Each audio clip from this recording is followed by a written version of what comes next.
જૂનાગઢના માળિયા હાથીનામાં આતંક મચાવનારો દીપડો પાંજરે પુરાયો છે। દીપડાએ એક વ્યક્તિ પર હુમલો કર્યો હતો। 5 દિવસની જહેમત બાદ વન વિભાગને સફળતા મળી છે। દીપડાને સીમાર એનિમલ કેર સેન્ટર મોકલવામાં આવ્યો છે। કેદ થયા બાદના દ્રશ્યો કે જ્યાં ગ્રામજનોએ રાહતનો શ્વાસ લીધો, કારણ કે લોહી તરસ્યો આ દીપડો હતો કે જે પાંજરે પુરાયો છે અને લોકોએ 5 દિવસ બાદ રાહતનો શ્વાસ લીધો।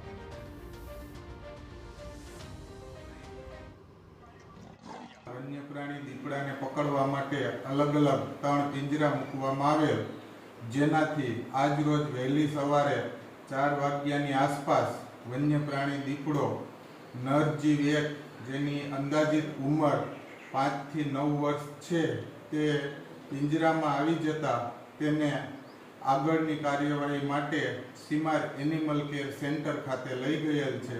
ત્યાં તેની તપાસ કરી અને ત્યાં સીમાર એનિમલ કેર સેન્ટર ખાતે હાલમાં રાખવામાં આવેલ છે।